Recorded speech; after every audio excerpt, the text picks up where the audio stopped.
expérience. Alors, j'ai eu des moments vraiment difficiles ces dernières années. Et effectivement, je suis allée dans le bas de mon profil, je suis allée dans les côtés qu'on peut dire dépressifs, qu'on peut dire tout ça. J'aurais pu y rester et m'y complaire, très certainement, très facilement. Mais j'ai ce naturel qui est assez optimiste qui fait que j'en suis sortie à chaque fois. Ensuite, j'ai découvert l'outil d'Ennéagramme. Et là, j'ai pu mieux me comprendre, surtout, comprendre ces downs, comprendre quand ça m'arrivait, savoir les reconnaître et pouvoir m'en sortir, surtout. Maintenant, j'arrive à, quand je sens que je descends dans mon profil, que je pars dans le côté dépressif, dans le côté tout ça, j'ai une petite voix dans la tête qui me dit « Attention, là tu descends » et hop, ça y est, ça repart en haut. Donc ça a été un gros travail, certes, mais qui finalement a duré pas si longtemps que ça, dans la mesure où j'ai fait de la thérapie psy à côté. Ça fait plus longtemps que je fais de la thérapie psy et qui ne m'a pas apporté du tout le même résultat. Donc le coaching m'a vraiment boosté dans ma façon d'avancer dans mon développement personnel. Ça m'a pris un gros coup de boost et en quelques mois, je suis remontée, je suis plus forte, etc. Vas-y. Donc jusqu'où je suis descendue vraiment dans le bas du bas.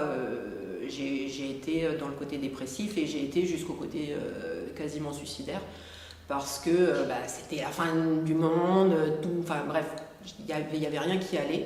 Et donc j'ai été dans ce côté un peu suicidaire. Et heureusement que je ne me suis pas confortée dans ce sentiment-là. Heureusement que j'ai toujours un gros optimisme en moi qui a fait que je ne suis pas restée dedans. Mais j'aurais très bien pu y rester, m'y complaire. Si en plus on m'avait étiqueté bipolaire ou quelque chose comme ça, j'aurais pris les cachets, je serais restée dedans, quoi. Parce que voilà, les gens ont tendance à nous mettre une étiquette. Et malheureusement, si on se laisse entraîner, on se complaît dans ça, dans le genre de profil que j'ai. On reste dedans, on se roule dedans et non, c'est pas la bonne solution. La solution, c'est de trouver la porte de sortie et remonter, quoi. Bonjour, je m'appelle Mila, je fais du 4 et j'ai appris ça il n'y a pas si longtemps, justement grâce au coaching et l'Ennéagramme.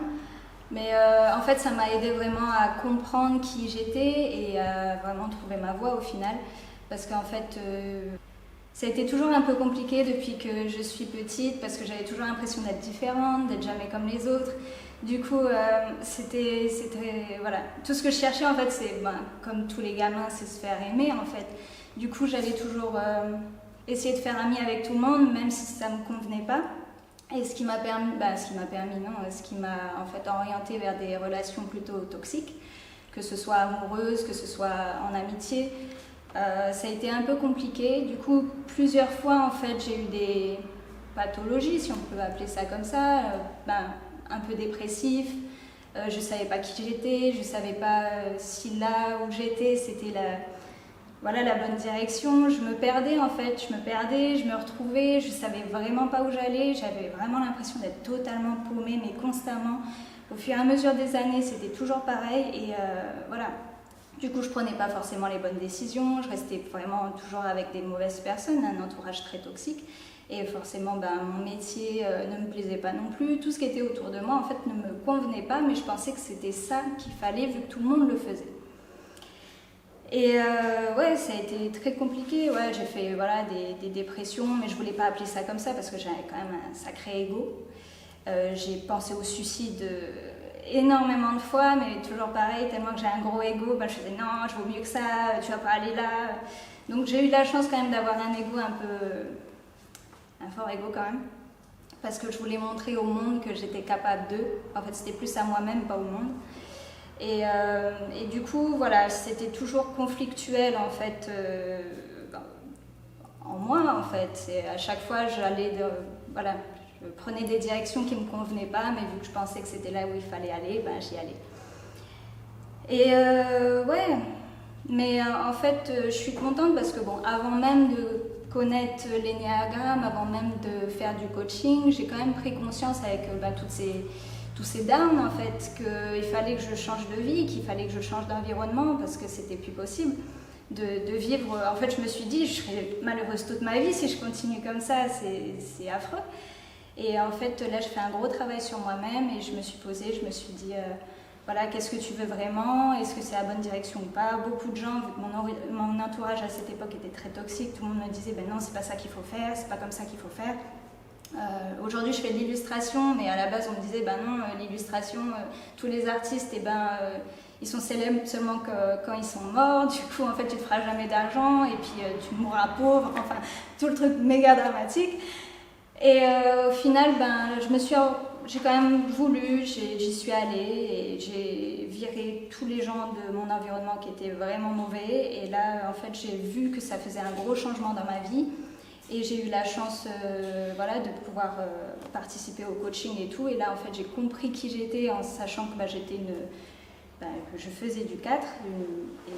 Et là, en fait, j'ai vraiment compris qui j'étais et pourquoi je me suis toujours sentie totalement différente.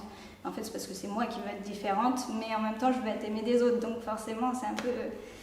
voilà. Bref, tout ça pour dire que oui, j'ai fait un sacré bout de chemin et aujourd'hui, je suis contente de là où je suis parce que ça m'a permis vraiment, tout ça, ça m'a permis vraiment de comprendre qui j'étais. Tous ces downs m'ont permis de comprendre qui j'étais et faire vraiment le ménage dans ma vie. Et je pense qu'aujourd'hui, je suis sur le bon chemin, même si, il y a toujours, je suis toujours en dents de scie. Des fois, il y a des côtés un petit peu down et je me dis, non, Mila, allez, c'est bon, relève-toi, c'est juste pendant un temps et après ça relance et puis il faut juste pas se conforter là-dedans parce que sinon ça sert à rien, quoi.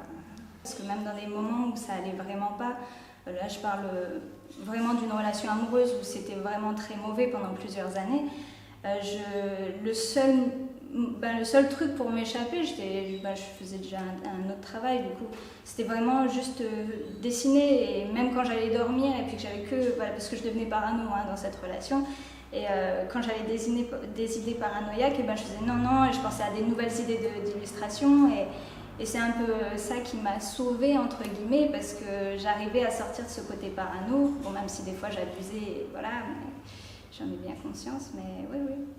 Même si en soi tu crois que ça n'a pas d'avenir, que tu n'en feras pas un métier ou quoi que ce soit, tu t'en fous. Si tu te sens bien là-dedans, vas-y. Puis peut-être un jour tu en feras un métier, peut-être pas, mais tant que tu te sens bien, en fait, tu t'en fous de ce que les gens disent. Parce que, en fait, si tu t'arrêtes à ce que les gens disent, au final tu fais rien et tu suis le chemin de tout le monde et souvent tu n'es pas heureux parce que tu vis comme les autres voudraient que tu vis, qui voudraient que tout le monde vive, mais au final, c'est pas ton chemin, le suis pas. Puis c'est tout.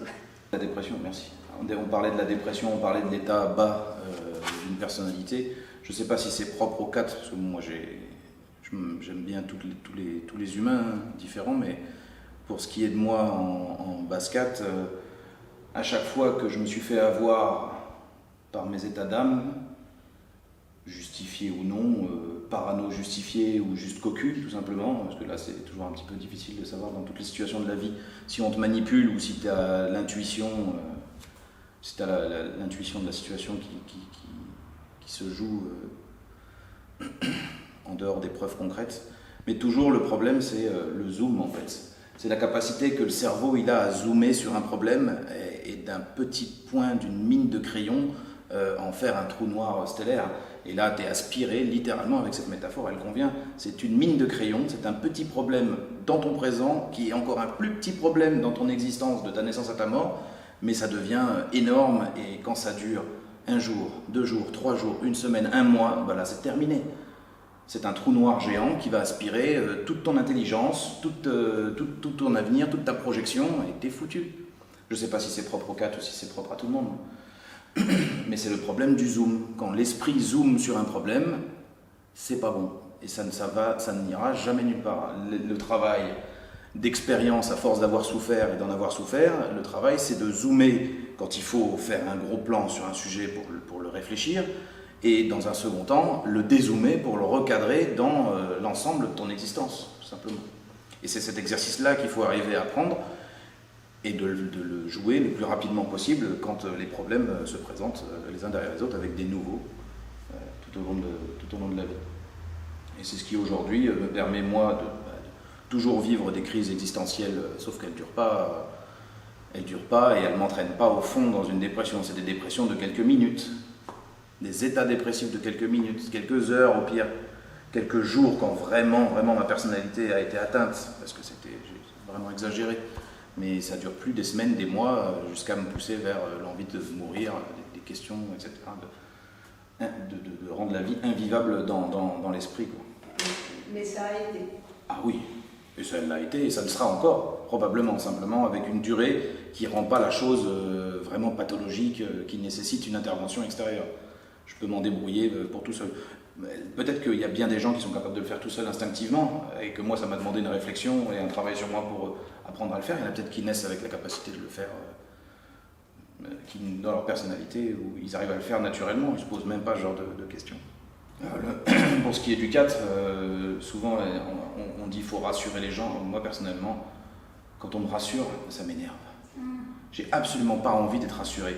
Déjà, si la personne elle me comprend, ou si l'interlocuteur en face a un semblant de vécu égal au mien dans son passé, moi ça me suffit. Ça me remet le nord, ça me remet la boussole à jour et je peux m'en sortir plus vite. Mais me rassurer, ça m'énerve. Ça m'énerve et ça peut aggraver même le problème. Et quand je repense au passé, c'est des choses qui... Je ne veux pas être rassuré. Je veux de l'expérience. Je veux quelqu'un qui me montre comment il a traversé le marécage. Pas quelqu'un qui me rassure en disant « T'inquiète pas, ça va bien aller ». Mais je ne sais pas jusqu'où il s'étend le marécage. Peut-être me noyer à mi-chemin. Je ne veux pas être rassuré. Je veux être compris éventuellement. Et le fait d'être compris, je me rends compte qu'en fin de compte, il y a de quoi marcher. Ce n'est pas la noyade assurée. Il faut absolument trouver le moyen le plus rapidement possible, selon son âge et selon son expérience, enfin selon son expérience de vie, d'arriver à transformer tous les problèmes en expérience. Je ne sais pas si c'est la sagesse ou juste comme ça, mais arriver à transformer toutes les expériences, on va dire mauvaises, parce que les bonnes, elles sont collector à chaque fois, mais les mauvaises, les arriver à les transformer en expérience. C'est juste des jalons et des alarmes. Il n'y aura même pas besoin de déclencher l'incendie, l'alarme ça sonnera immédiatement. Transformer le mal en expérience, pour moi, c'est... Depuis que je le fais consciemment, ça va mieux, ça va beaucoup plus vite.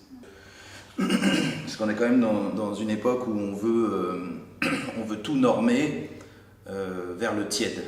On veut éliminer les extrêmes, éliminer le chaud, éliminer le froid, éliminer le très bien, tous les côtés radicaux, tous les côtés extrêmes sont gommés et on veut tiédir absolument tout. Et il y a des personnalités qui ne peuvent pas être tièdes, qui sont toujours soit trop chaudes, soit trop froides. Et comme le pied gauche et le pied droit, ils avancent. Et l'illusion d'équilibre d'une vie équilibrée, en fin de compte, c'est juste toujours marcher un peu dans des extrêmes.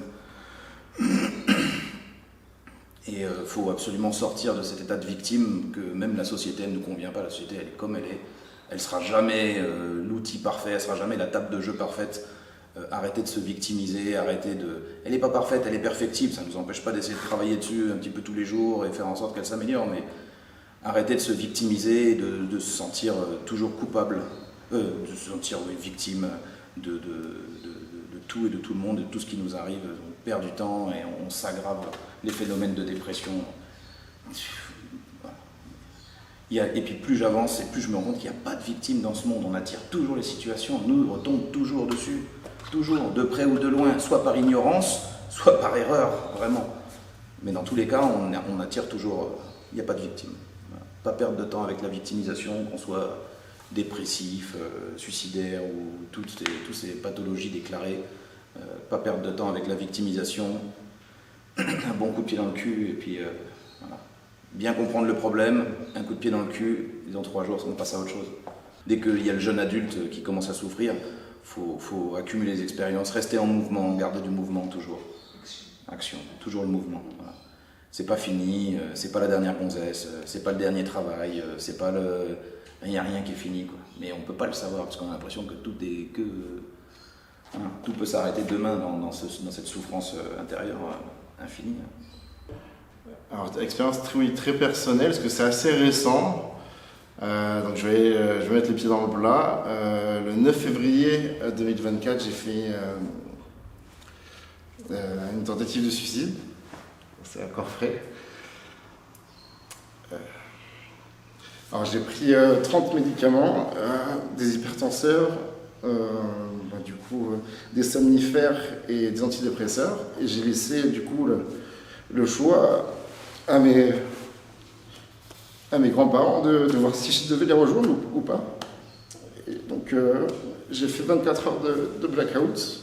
Je me suis réveillé aux urgences, donc de 9h à 9h. En fait, je ne sais pas ce qui s'est passé. Je me suis juste réveillé à l'hôpital. Donc voilà, sur le papier, j'ai tout pour être heureux. Hein.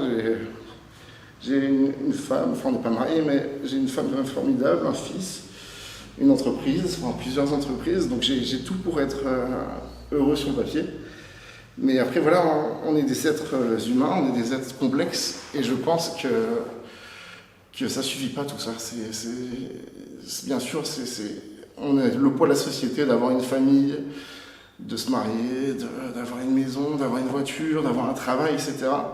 Mais tant qu'on n'est pas heureux, je pense, seul, on ne peut pas être heureux à plusieurs. Donc ça, c'est une leçon que j'ai compris sur le tard. Je pense que je me suis caché derrière le profil 7 parce que ça m'arrangeait bien, le côté fanfaron, le côté amuseur, le côté joueur. Et en fait, je pense que le profil 4, original, tient plus de la complexité de mon personnage, enfin de mon profil en tout cas. Et c'est une vraie découverte, parce que du coup, je l'ai découvert avec Sandra il y a quelques jours. Et je ne comprenais pas du coup ces phases de down qui ont affecté ma vie. La première en 2014-2015, donc ça a duré 9 mois, donc c'est une première renaissance. Pour moi, je l'ai vu comme ça, mais je l'ai vu, je pensais que c'était un burn-out, c'est un peu le terme à la mode. Burn-out, on le met à toutes les sauces, et donc pour moi, ça me donnait une explication, ça posait les mots sur quelque chose. Mais après, j'en ai eu un deuxième, donc 2023-2024, donc après la naissance de mon fils, enfin 2022-2023, et après 2023-2024, donc une rechute. Où pour moi le premier c'était un burn-out, donc voilà, c'était le thème à la mode. Le deuxième, je pense, c'est le conflit entre un bon père et un bon fils. Et le troisième, c'est la rechute, pour moi, la rechute suite à l'arrêt de médicaments. Donc pour moi, les 3 burn-out avaient les raisons, mais en fait, pour moi, avec du recul maintenant, c'est pas 3 burn-out que j'ai fait, c'est 3 épisodes dépressifs. Parce que je suis un être dépressif, parce que j'ai été du coup diagnostiqué il y a 2 semaines bipolaire. Donc c'est une maladie, si je reviens, ça me permet du coup de poser les mots. Mais voilà, après c'est pas une excuse, du coup c'est pas pour ça que j'ai le droit de piquer des crises de colère ou d'avoir des réactions à contrôler, mais ça peut m'aider parce que du coup je suis pas ma maladie en fait. Ce qui est bien, c'est que c'est une maladie qui peut être traitée par les médicaments, mais ça pour moi c'est un trépied. Il y a ce qu'on veut faire de la situation, donc comment on va se débrouiller de la situation. Donc pour moi c'est l'aspect coaching qui est très important, mais ça passe par le vouloir déjà, se faire coacher ou en tout cas être prêt à changer. 2, il peut y avoir les médicaments, quand c'est mon cas, c'est vrai que je prends des stabilisateurs d'humeur qui me permettent de ne pas exploser ou pas faire des folies ou pas acheter une voiture sur un coup de tête, même si je l'ai fait dernièrement. Et 3, il va y avoir aussi cet appui psychologique, si on veut l'avoir, on peut l'avoir. Ça peut aider.